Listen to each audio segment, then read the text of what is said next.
Hi, Carolyn. Nice to see you. Hey, Scott. How are you? Are you in England, or are you at home, or where are you? I'm at home! Yeah, no, I got back, flew back in on Sunday with a puppy. Ah, where's the puppy? Finally settled down.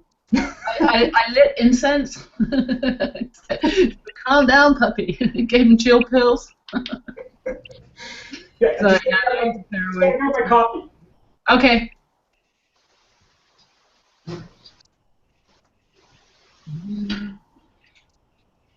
Yeah, I was trying to have a call with Art yesterday, incredibly jet lagged, with Aslan tearing away everywhere. It's not the most productive.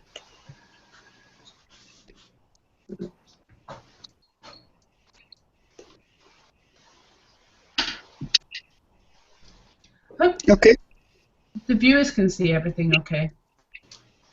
So we're waiting for one more to join us? Yeah, and a viewer.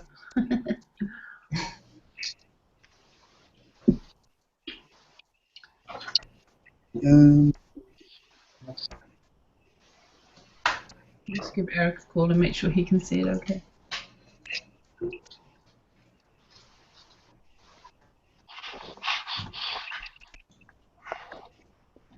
In coming down to Vancouver on the hello, one viewer.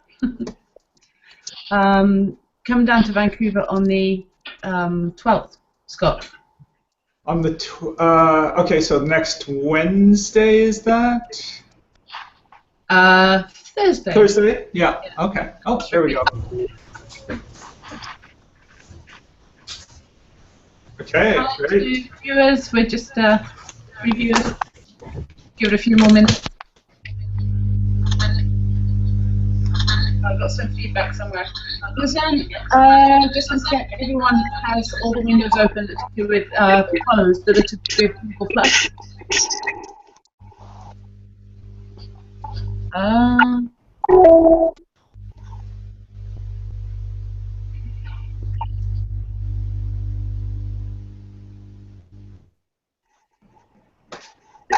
I'm just going to give Art a quick call on Skype.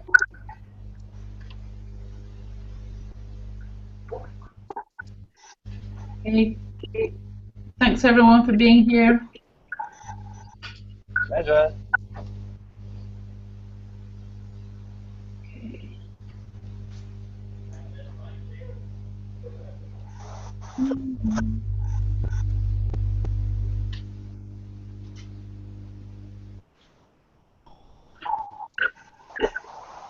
Hello, the one that's attached to your Gmail account. Your Google, yes, your Google account, your Google Plus. Which email shall I send it to? Because I'm sending it as an invite through Google Plus, through the Hangout itself.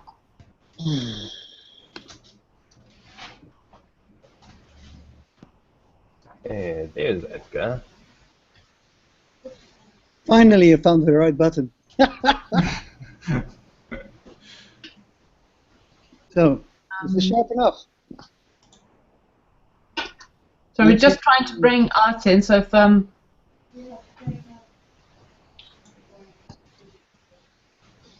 okay, so your which email shall I just send the link to you?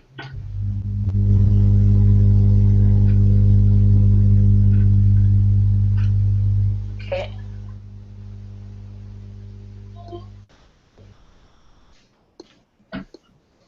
Okay, I've just sent an email to your Genie address.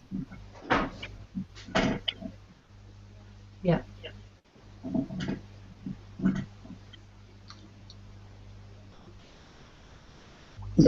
Caroline, can you hear me? Edgar, yes, I'm just. We can hear you. Maybe we can just start saving the world while you try to get everybody in mind. Yes, please. At least we can use the time in a useful way. why don't we do quick intros while Carolyn's still working on bringing in the other person? Yes, do you want to go first, Edgar? That's okay. We'll start. Hang on. Okay. I'll catch you soon. Now you mute yourself and you just drop in 2 minutes. I'll just okay.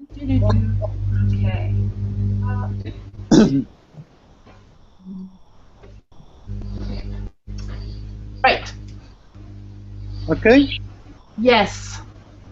Intros. Okay. Well, okay then. Okay, so I'll just move forward and introduce who I am and introduce the Hangout, and then love to hear from you.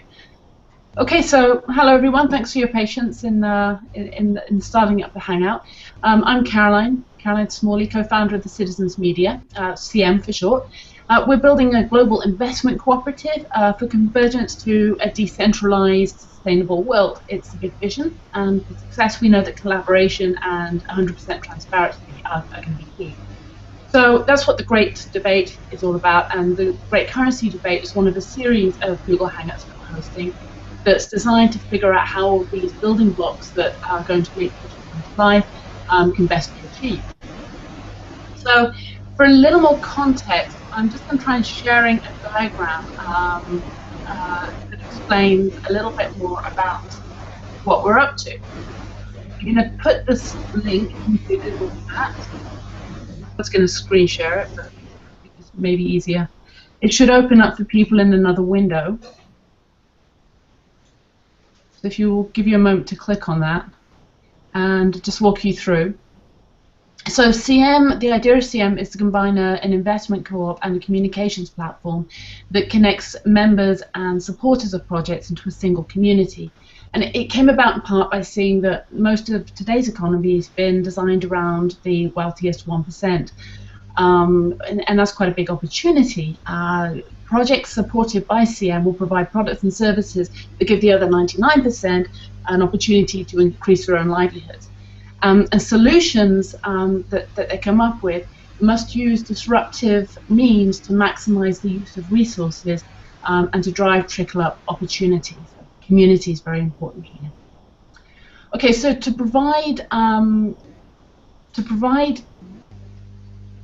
project investments are managed through the co-op. Its operations arm is funded through sponsorships and a fee that comes from the service agreements that is made between CM, the operations team, and the projects that it then promotes. So it uses the funds that it receives here to maintain a communications to commerce platform that distributes revenues to the contributors of conversations who are promoting the projects. Only half the world's adults have a bank account, and it's a problem if you want to give people equal opportunity to engage and to earn here. So revenues to contributors are going to be delivered through a virtual currency that we're calling Concoins. The more a contributor gives, the more Concoins they'll get. So enter the mobile-friendly currency exchange, whose job it is to create a market through which the Concoins can be spent. So in our first Hangout, we looked at some of the basics.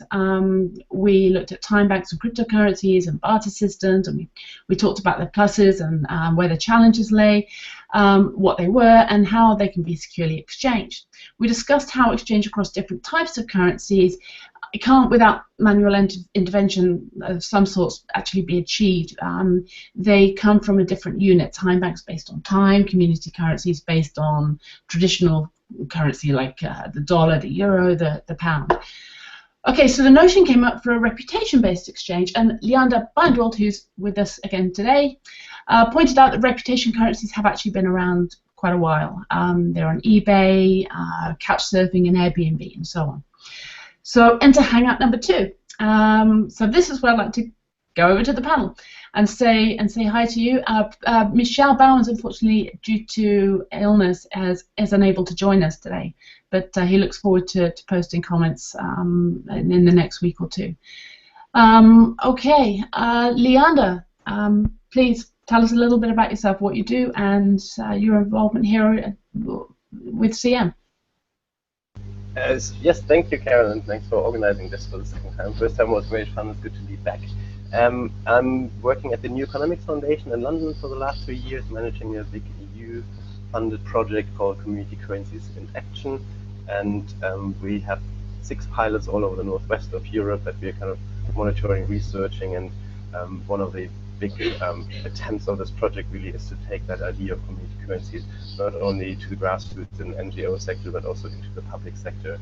And that is happening on small scales with cities and regions at the moment, but if you follow the news, there is of course always now also discussions of how complementary parallel currencies could even operate on the national scale, for example, in Greece, where these ideas are getting more and more traction as well, in kind of in an inspirational sense, but who knows what our parties could come up with in the next couple of months.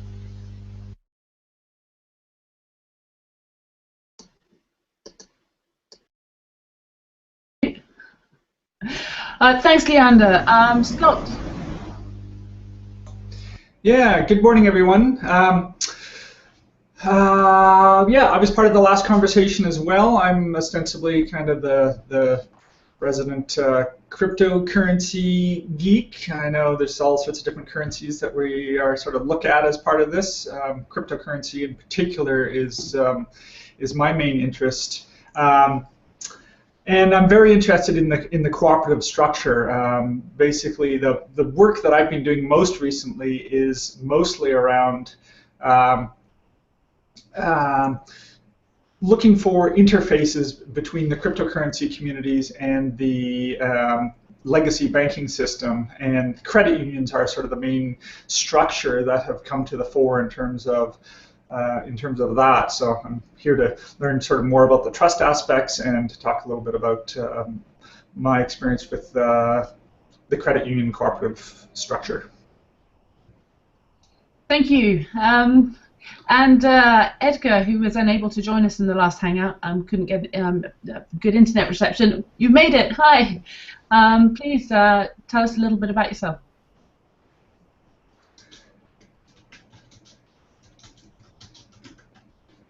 Oh, you're probably muted still. You got that? You're on mute, Edgar. Can't hear you.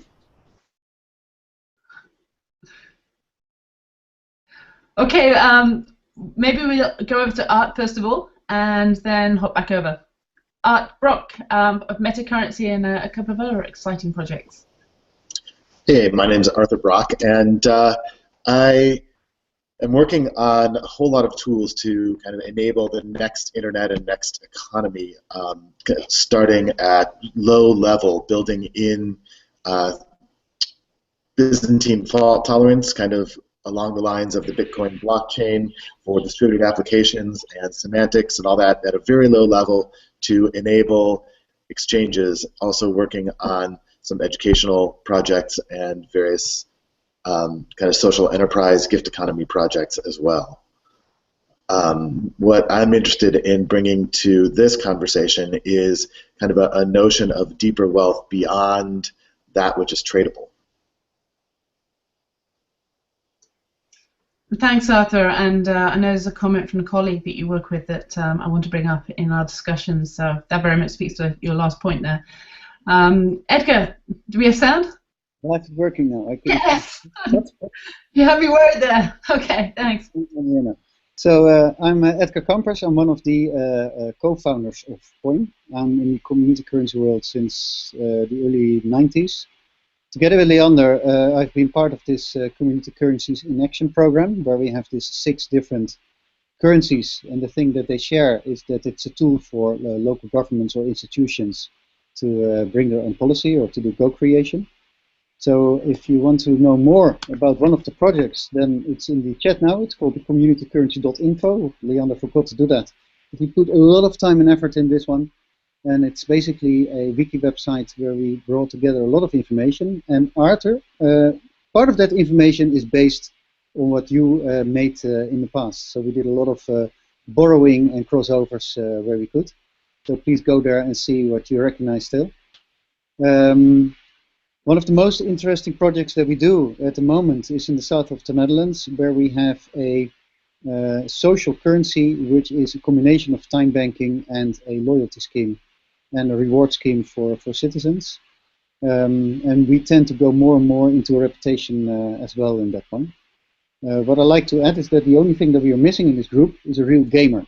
Because if you speak about reputation currency, then I think that, that there are gamers out there, gamer designers, that have a lot of ideas in how to make this stronger.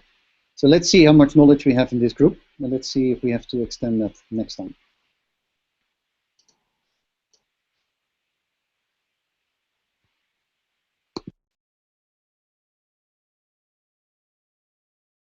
Caroline, you are muted. Okay, better? We will get the hang of this. Thank you. And I should also mention that Coin is a currency partner Coin that CM's working with to build the exchange. So onto building CM, and the reason that I became so excited about the idea of a reputation-based exchange for using within CM is that to maximize impact or the market share of alternative currencies, I'm of the mindset that the more we have in the exchange, the better. The currencies that share our values. And if you have lots of different exchanges within a system, there are sort of multiple silos. It's more distributed, which makes it less vulnerable to attack. And they're all talking to the values of the people, then less vulnerable to hackers, perhaps. So the people also who receive the currency in the exchange, they're going to be the contributors to the conversations taking place on the platform about the project. So a tribe of people who share our vision for a world that can thrive, so the perfect jury, if you like. So how would it work? Well, how many coins would be required for a currency within the exchange could be determined by the seller, whose risk of accepting coins would be reduced because CM would give them their equivalent value in whatever currency they liked. So the amount a buyer would be willing to give would be influenced by by values assessment matrix. This is where the reputation piece comes in, where scores are evaluated by input from its users, those who are taking part in the conversations, CM's platform contributors. So over to the panel. Your feedback, please. What do you think about these ideas? Is it what you sort of perceive as a reputation exchange? What challenges might we face, and how could they be overcome? Who wants to go first? Leander?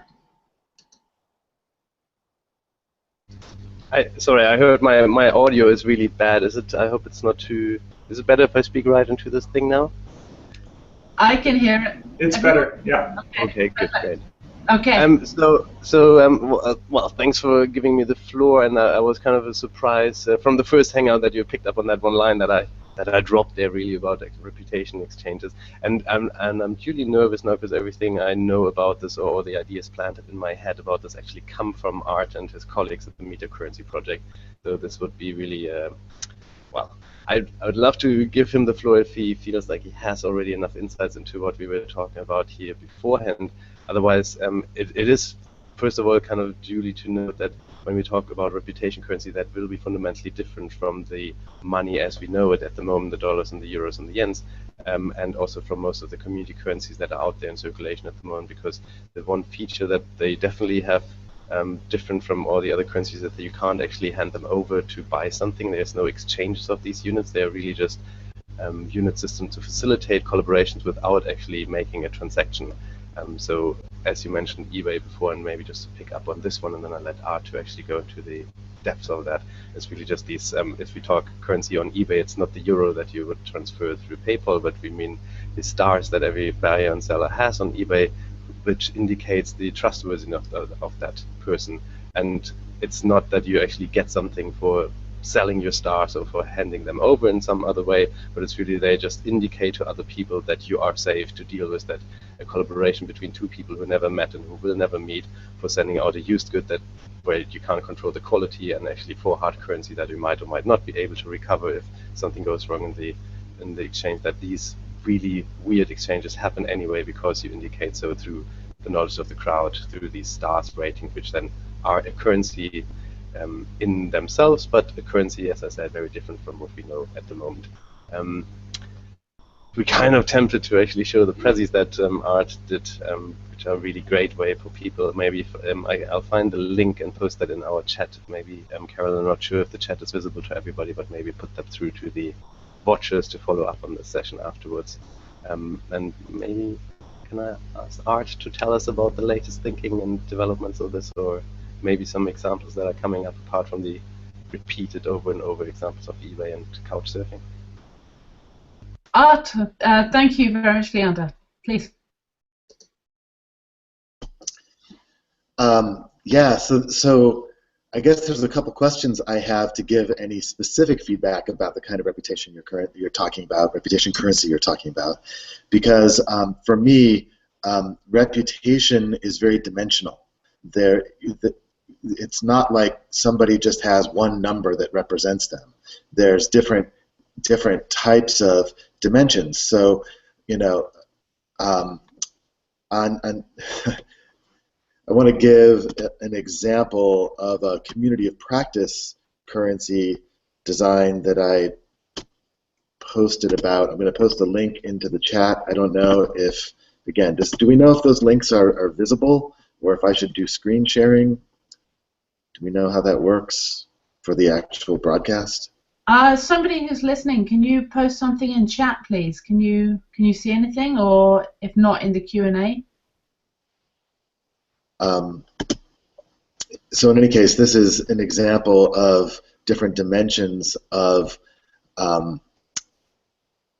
contribution or participation in an online community of practice, where you may have different people that are really great at contributing ideas in the space and really good on the theory and that kind of stuff. And you may have other people that are really great at activity in the online community, at asking questions, at refining conversations, at logging in regularly and sort of invoking other people's participation. You may have people that are really great at the practice more than the theory, like actually out there doing it on the street. That's the point of a community of practice. So this currency link that I just posted here is an example of stones, tumbles, and gems to represent those three different dimensions. And I had originally proposed it back in 2004, I think, actually, for a currency designer community as a kind of currency commons for ourselves to be able to have these kinds of dimensions of reputation in participating in a community. We have somebody screen sharing it now. That's great. Caroline is screen sharing.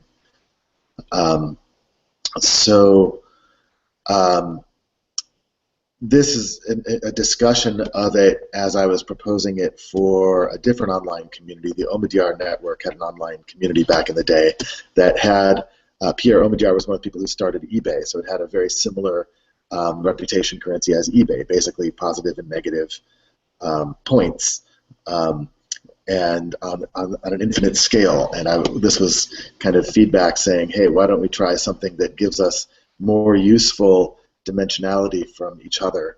And the other thing is that, you know, reputation is highly contextual to different communities. I may have a really great reputation in one particular community for being reliable and providing solid ideas and designs, and then, I don't know, in my son's Little League baseball community could have a reputation for being the guy that, you know, is late picking him up and misses games and stuff like that. And so in one community I might have a very strong reputation, and another I might have a weaker reputation, and again, there's dimensionality to that.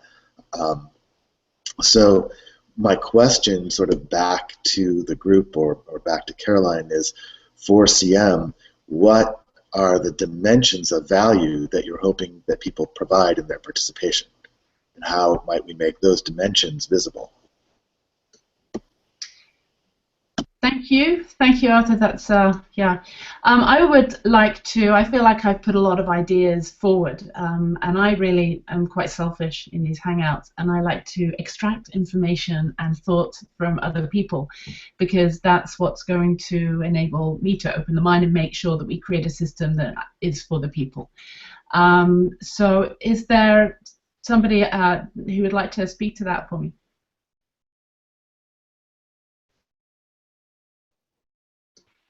I can maybe add something here, and then see how this leads to a discussion. So what I hear from both Leander and Arthur is that or you have a currency that you use for transaction, for giving value from one person to another, or you have a reputation currency, which is not something that you can transact easily, but which gives you a certain position in a group.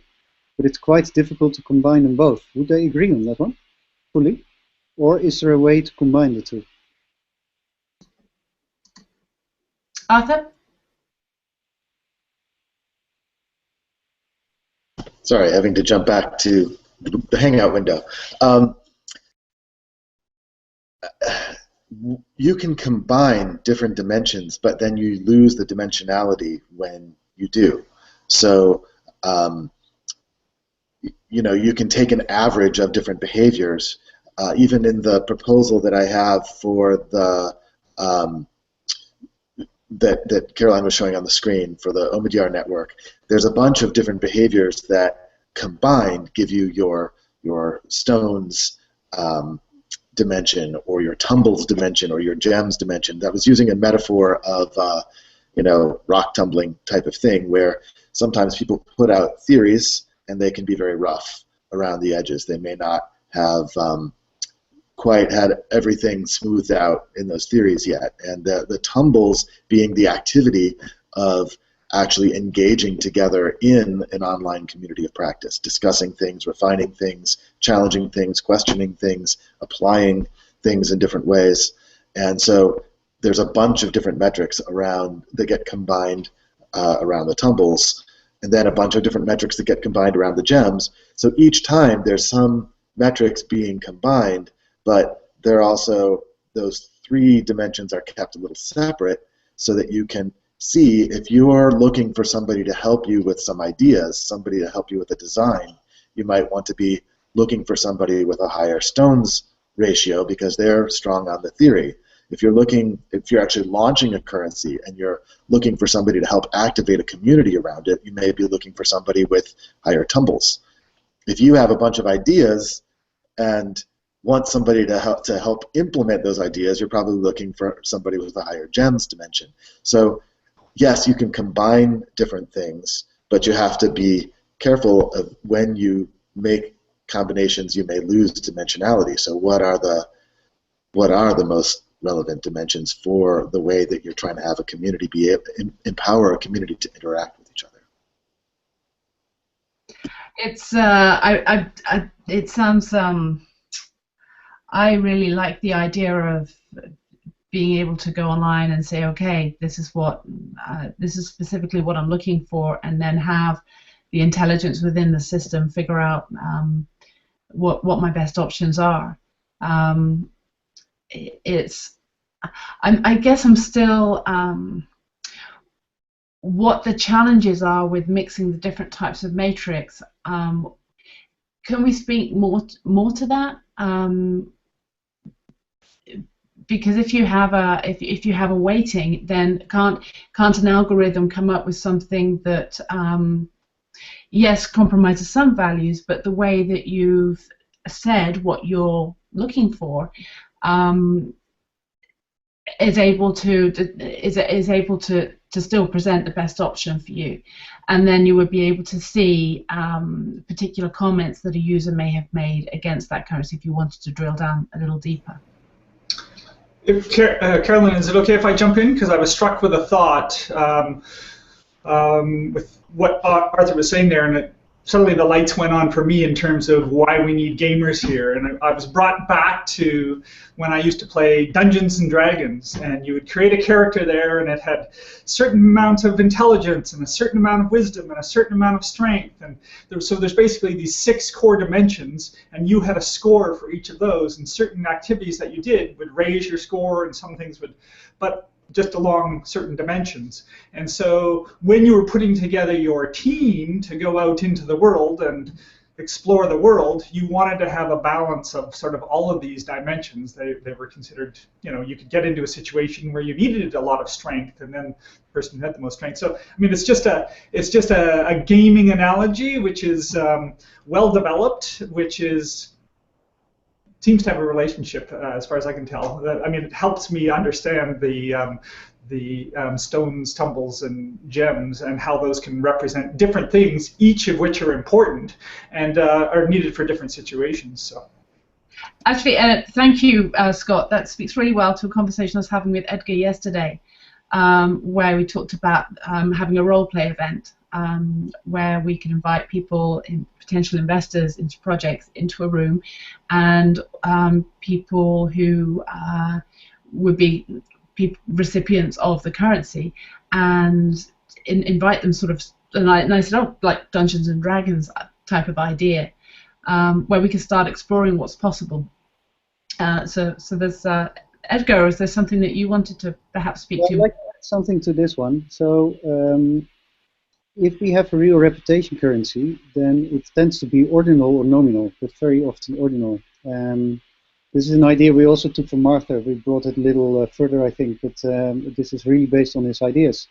At the same time, if you want to have a currency where you can count the amount of hours or the amount of points or the amount of Bristol pounds or whatever you have, or Concoins, and you want to buy something from somebody else which has a value for that person, then you need to have a currency which is quantitative. At least it has to be an interval currency where you know that 1 + 1 is the same distance as 10, in between 10 and 11.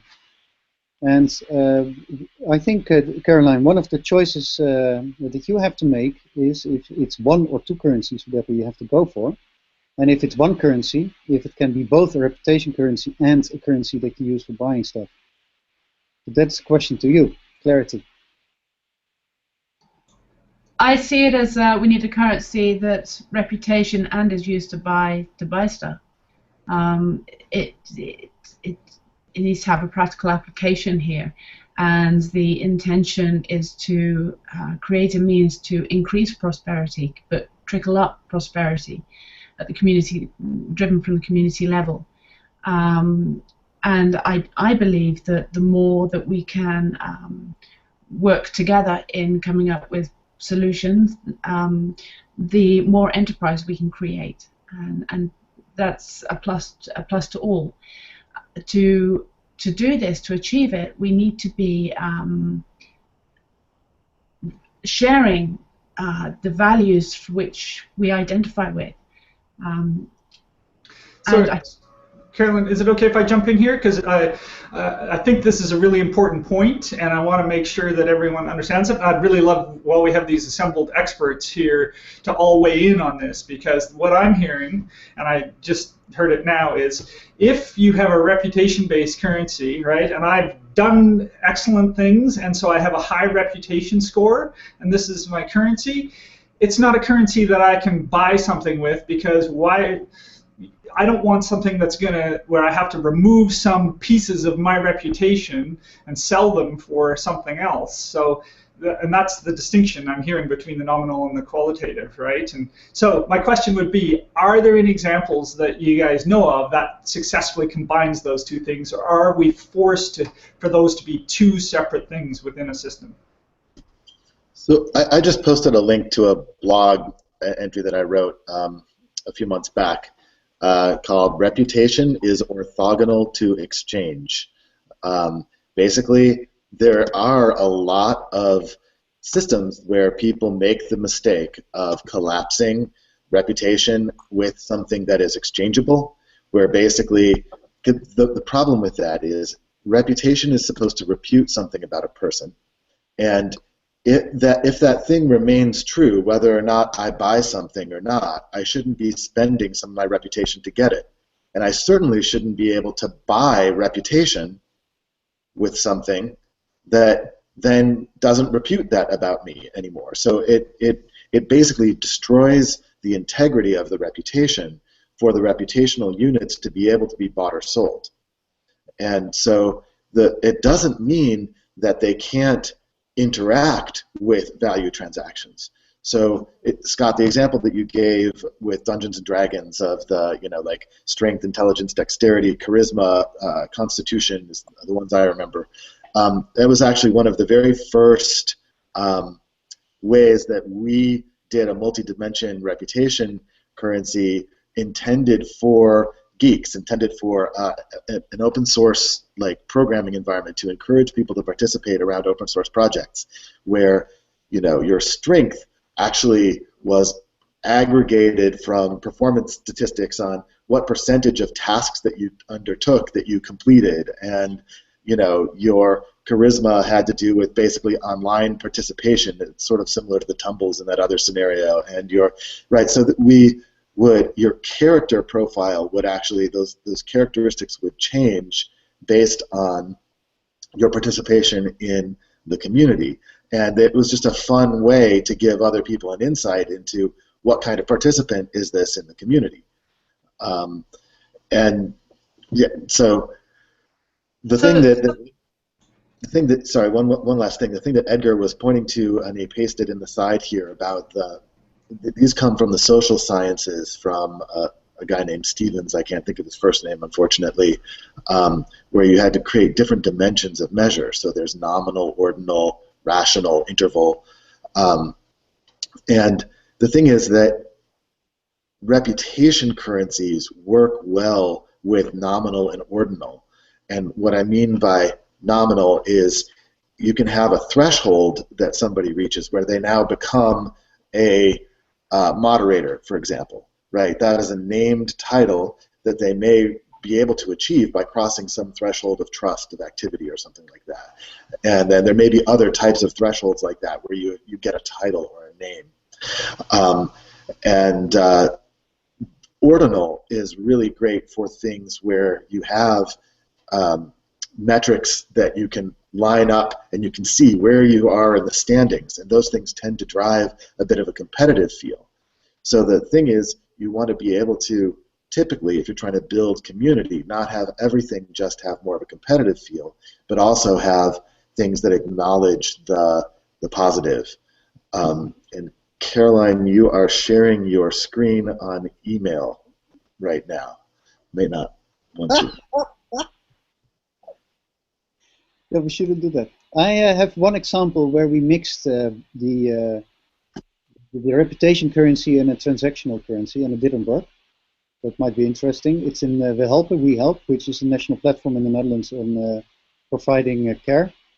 And basically you use a time credit to buy and sell from others. So it's the typical things you find in a time bank. For somebody that helped me with my garden or brings me to the doctor, etc. And you use your time credits to pay. If you like somebody doing that for you a lot, you can buy a smile. And the smile is like a like, but you have to buy the like. So if you do that, it costs you 1 credit. And the funny thing is that it didn't work at all, and people didn't understand it at all, so we stopped doing that. But that's the only thing, the only moment where we tried to combine these two worlds. And up to now it was not very successful. Well, there's a much bigger. Sorry, wait. I was just going to say something though that I tend to sort of listen to the feedback after the fact and digest what I'm learning from you guys, and something drops out. So I don't always hear everything that you're saying, and I think that's because I have quite an idealistic I feel about what we can achieve here. So I very much appreciate all your comments.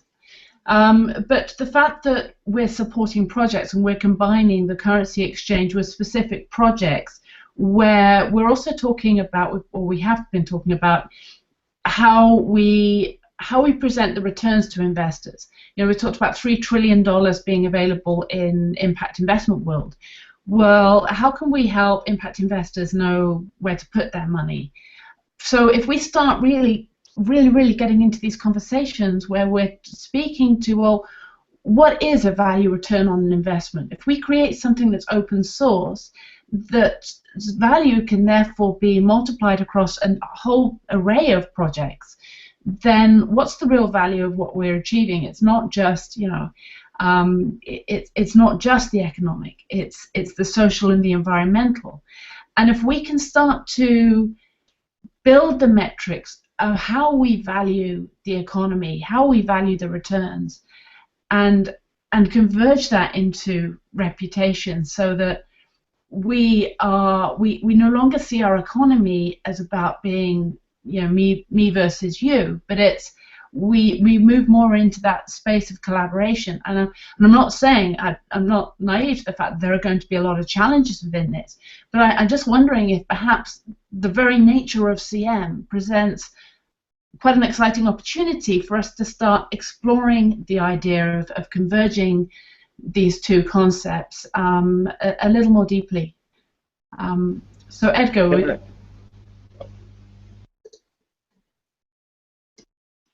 so if I'm the first one that is able to respond to this nice thing, I really see an opportunity here to see if we can have reputation currencies about the three topics that you just mentioned.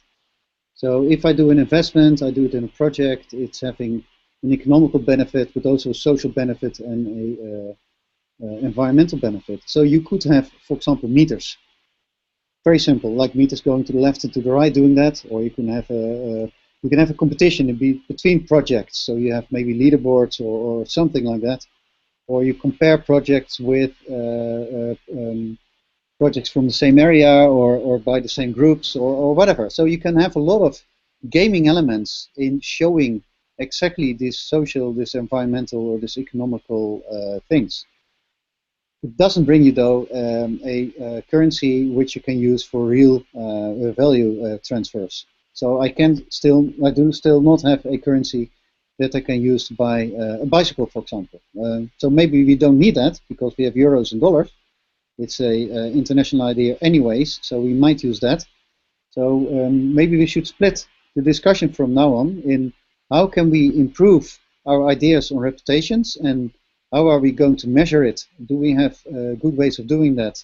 And is it enough if we have, for example, three currencies, a blue one, a red one, and a green one, like the stones, the gems, and the whatever, the idea from Arthur, it's comparable. And then a different question, which could be in a different topic moment, is do we need something else than dollars or euros?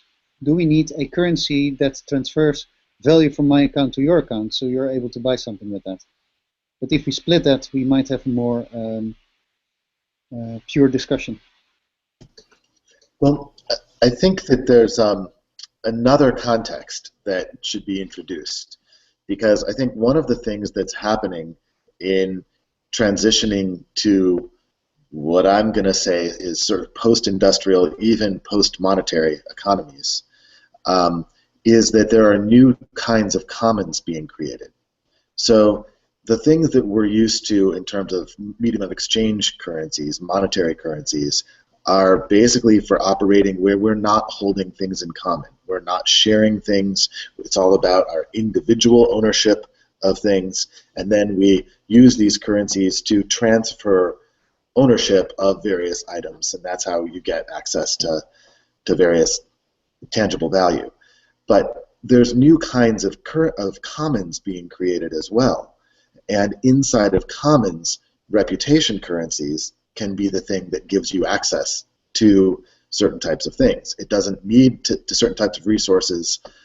So for example, couchsurfing.com is a kind of gift economy where people are sharing excess housing resources, but if you have a bad reputation, if people have said, yeah, he came in here and stole my stuff, or things like that, you're not going to get access to the couches, right? Meanwhile, if you have a good reputation, he was a really great guest, he cleaned up after himself, he made us dinner, he was great to talk to, that type of thing, then you're likely to get access to those types of resources.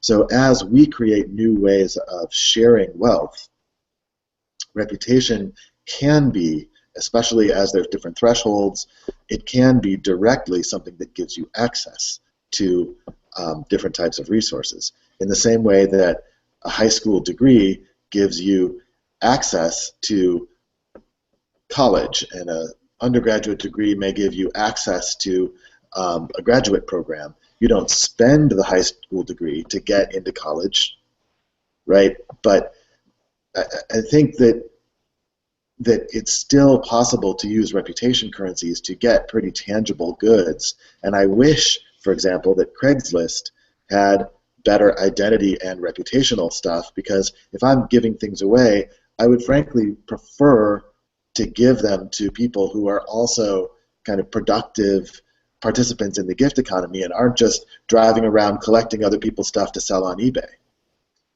That's exactly. Thank you so much for sharing that, because that's how I feel. You know, I've used Airbnb, and Couchsurfing is something, you know, I would be very apprehensive if there was a single negative comment to use it. I care about what I purchase. I care about where it's from. It's going to influence whether or not I buy it. So yeah, I really like that. I also want with what Edgar was speaking to about creating a distinction in the first instance to help people who are going to be engaging in on the platform. That maybe. And I know, Leander, when we met, you talked about the goods and products and services produced by the projects that we're supporting in specifically. And because they're so connected with the reputation system, because we're talking about reinvestment values and what creates maximum impact to impact investors, that maybe there's that's an area, the products and services that are created by projects, that's where we can start blurring that distinct line a little more, just playing with it. And I really do like the idea of Dungeons and Dragons idea, if we can integrate something that makes the whole experience fun for users, then yeah, it's a good way to go. I'll just grab the word now. I wanted to come in earlier to just give one more example about a failed combination of these different dimensions of value, and maybe hopefully get the curve then to actually show how that is fundamental to the different values and the different currencies that you could use, and why you would actually come up with different currencies to do anything, since we already have quite powerful currencies that operate our world today, and that is not only dollar and euro, but there's a lot of informal currencies that do a lot of things in art, for example. Leander, can I ask you just to slow down a little? You're so full of information, and it's also, you're quite quiet with the audio, so thanks. I'll do this again. Yes, so much to say. Is that better with the mic, audio-wise? And then just give me the sign. Yeah. So, yeah. That one example of everything being rolled together is actually the national currencies that we have at the moment, where your reputation in society at the moment much depends on your bank account and the values expressed there. So, in that sense, we have an economy where these two different dimensions are actually rolled into one, which doesn't work so well, and I often use this to just give people a piece of something to chew on when a lot of currency people are often suggesting to make one currency exchangeable for the other or have intertrading and roll that all up into one, and thus create a bigger currency system that might actually then challenge the bigger economy. But really there are some fundamental problems with that, and they basically come from the different values that a different currency can actually express and thus activate and bring into a flow, whereas your reputation might really just be a silent value that you have on your side, as long as that, if you can't name that, if you can't show this, if you can't share this kind of information with others, you might really just sit on what you have, and if you can't express that with pounds and sterling, it might really be silent and not activated.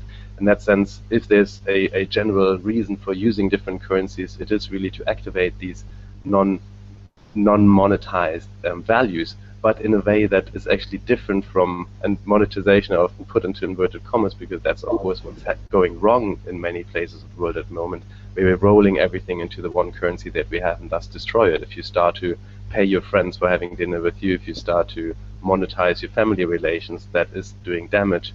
How can you actually then articulate these kind of values in a currency that makes them easier to work with without destroying them, and thus complementary currencies? That is where in they should talk faster to get it through. With the thinking, this is where okay, the tribe of people who are going to be engaging in the conversations around the projects that we're supporting, these are the people who will be getting this currency in their pockets. So these are people who care about the values. So it's not, we're not sort of, and we can put demoralized systems in there. Perhaps Edgar could speak to that, where we to stop hoarding. There are things that can be done around that. And we do want to keep having money circulating at the community level, which is a big part of the piece of community currencies themselves. So although I appreciate the challenge that you're talking about, we need to create a market share. We need to create the ability to the banks are quite a large force, and the amount of change that we need to have happen in the world is quite significant given the amount of time that we've got before we're hitting some really extremely serious problems in the world.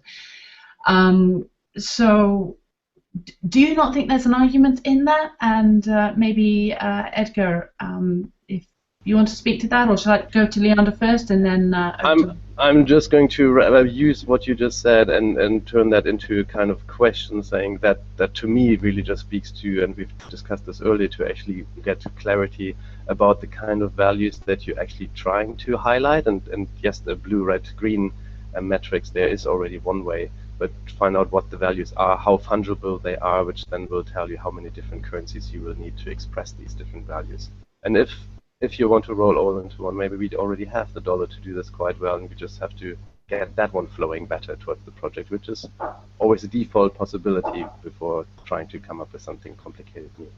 And perhaps an exciting way to do that is once we get into build, we can start, working with Arthur, working with, the group here, and figuring out what the metrics might be. So we got some kind of beginning point, and then inviting other people who are members of CM's platform who are interested in being part of the solution that unfolds here, and invite them to comment and give us feedback on the metrics. So I'd like to add one other comment, that just because a reputation currency shouldn't necessarily be spendable or buyable doesn't mean that it can't be very tightly integrated with an exchange currency. So Leander was mentioning that that we use your bank balance also as kind of a reputational measure, but an interesting thing is that most national currencies also operate in parallel with a reputation currency called your credit rating. And your credit rating it's based on, it aggregates a whole bunch of different behaviors, how much debt you have and how well you pay your bills and different stuff like that. It aggregates that into a single scale, and then that scale affects your access, your cost and access to the financial currency. It may affect interest rates, transaction fees, credit limits, those types of things. So it creates a feedback loop with the mainstream monetary currency. And I have posted a link in the side here to threebles.com, a little presentation where I was proposing a triple bottom line currency designed for sustainability, where you have 3 reputations instead of just a credit rating. You have sort of your financial or profit type reputation, and a planet impact and a community impact type reputation, and so that you then can tie those things in to interest rates and credit limits and interest rate / demurrage, right? If you're not a responsible citizen that costs us a lot of money to clean up, costs the community a lot of money to clean up after you, then we charge you more interest or demurrage, that kind of thing. So I just wanted to say that there's a lot of ways that these reputation currencies interact with with currencies. It's not just an either or, it's a how do you integrate them. So I'd like to note that I see some challenge here, and this is starting, say, within, for example, 1 year up to now, and make sure that people understand what we are doing. So, so that's the biggest challenge. We are able, I think, clever people are able to design things which are never used or understandable by most, which is a real pity. So I'd like to bring in, I don't know till when we continue, but there's at least one thing I'd like to bring in this discussion, but I'm not certain if Scott is still there. Scott, are you there? Or are you doing Yes, no, I'm back now. Sorry about that. Yeah, because there's one thing that you bring in this discussion which we didn't touch at all, and you're from the blockchain technology thinking. I would like to know your ideas And if we can use, for example, a sort of reputation type of gaming thing around both social, environmental values, maybe even planet values, community values, and something green there. I don't care that much. And for the economical part, we use blockchain, and we're trying to integrate it in a clever way, bringing down transaction costs tremendously because we can transfer them over borders and with not the same amount of control, etc., etc. Can you elaborate on that? Yeah, well, I mean, I'm a great believer in blockchain technology as sort of the future of currency, or at least in terms of, let's see, what would be the correct term here? Currency that you actually trade for things in the real world and transmit value. I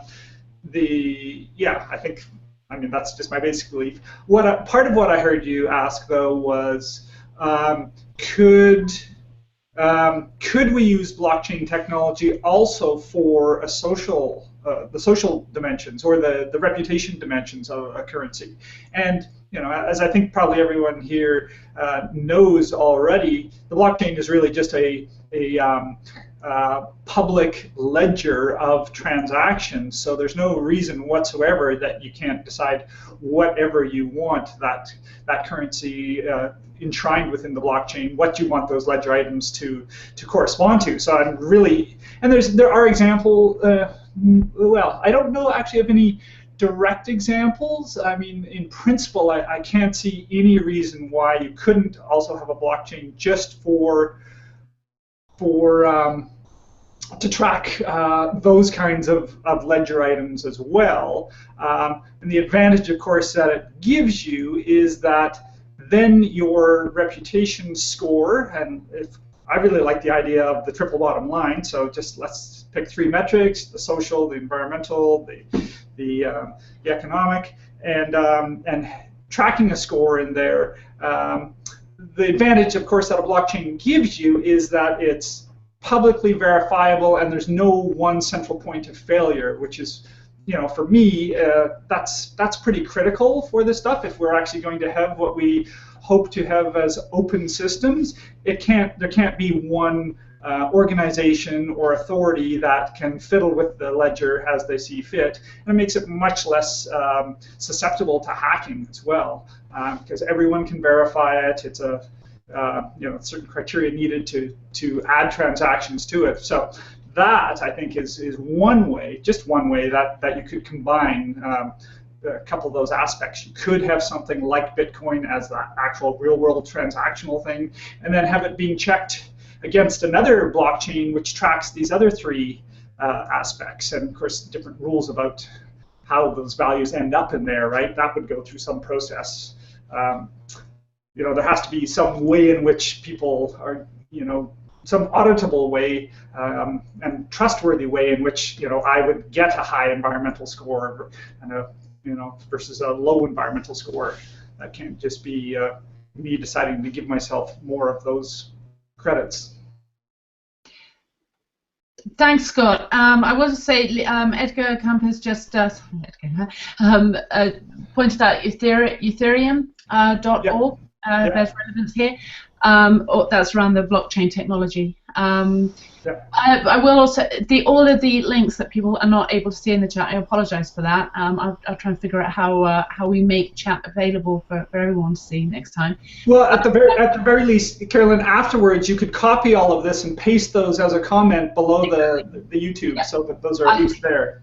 Yeah, they will be on. We'll create a blog on CM's site that shows this hangout and brings out some of the key points, like as we did in the first hangout, that people can see if they go visit the site, the-cm.com, and all the links within this. So I'll make sure that they're there as well. On that note, we're also running a little bit low on time, but we started a bit late, so I'm going to push my luck here for a few minutes and ask Arthur if you have comments around that, please. Sorry, comments around the Bitcoin blockchain as a medium? That's the question? Yeah, indeed. Yeah, I mean, the tools that I'm working on are trying to build that Byzantine fault tolerance for distributed holding of applications at a lower level. The Bitcoin blockchain, I think, is great in that it made visible to people that you could have a decentralized monetary system, a decentralized authority, and the fact that that has spread is great. The idea that the way to do that is to waste a whole bunch of computing power on trying to crack a hash and institute 10-minute delays and that type of stuff, that may not be the most effective implementation of Byzantine fault tolerance, but that kind of thing where we can have a decentralized system, I think is vital to having effective commons, because as soon as you centralize it, you've basically said this is not something we're holding in common together anymore. This is something that somebody else is the authority for, and that kind of undermines our ability to create new wealth together in a new kind of commons. I couldn't agree more. Does anyone else want to speak to that? Yeah, just a very short note on Ethereum as one of the new, how do you call this, kids on the block chain. There are a lot of developments there which do not have the same type of problems as the first generations. And something like Ethereum, and I don't know if this is it, but I know it's a definitely very interesting route that they go there, includes a lot of other things that you can all put in this blockchain, including contracts and also the reputations that we are speaking of, and then they do some of the calculations much smarter, bringing back the transaction time to something which is acceptable, at least in most situations.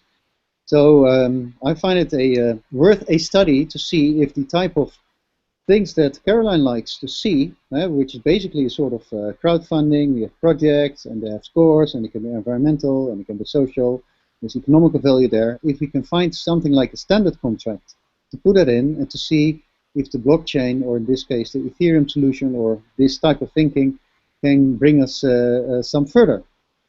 And since we have Scott in this group, we have an expert who is probably knowing much more about it than anybody else in this conversation. So I think he is having a task as a volunteer for next time. Scott, what say you? Yeah, well, I mean, I'm as excited about Ethereum as a lot of people.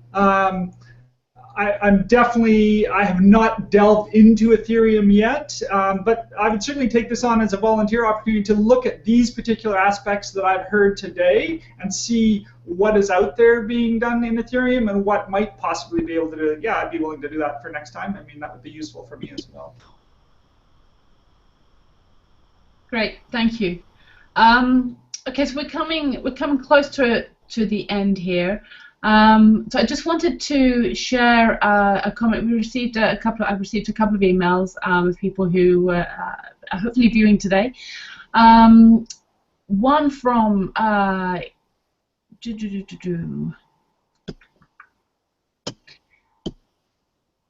Dr. Gary Alexander, who's author of E-Gaia, and his website's earthconnected.com. And he, I quote, "A peer-to-peer values-focused reputation-based exchange system is possible, and moreover is the key to change. It needs to start small with people who share the values of people care and planet care. It will become a stigmatic mechanism that creates stability and self-correction, in contrast to a competitive market which creates instability and destruction." Gary's work, he posted a comment on the blog that's on CM's site, and I will put a link up to a manifesto that he's created there, that he's got on the server, up in the blog that we put up from this hangout. So has anyone got any last-minute burning questions to share with children? And just while I leave you to do that, I'm just going to put up the diagram that nobody got to see when I was talking about CM's business model.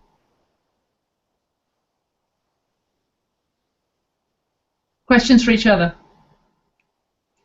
Well, maybe if I try to speak slow and into this thing, just to wrap up from my side, it's one striking thing with these conversations about new currencies and what they could enable is often that it seems to really be driven by the fascination with money and currency again.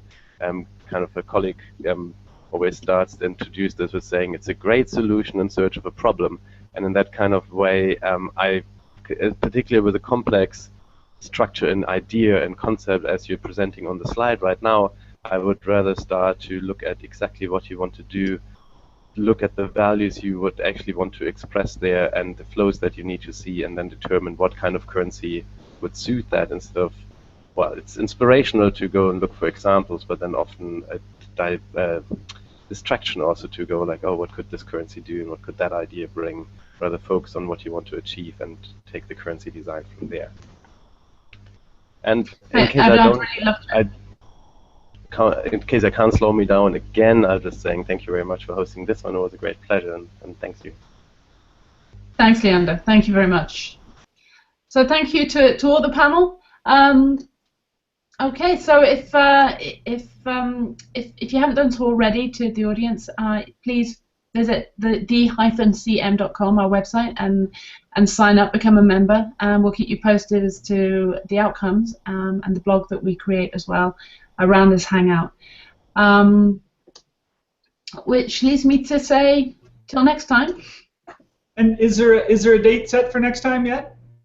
We wanted, the last hangout we had was last July, so it took us a little longer than anticipated to keep the conversation going.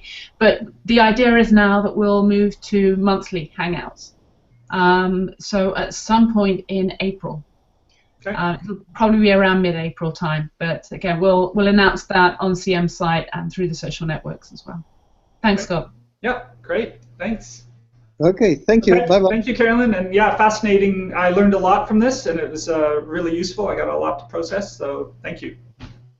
Thanks, Scott. Appreciate you being here. Yeah. Great. Thanks all. Bye. Hey. Bye.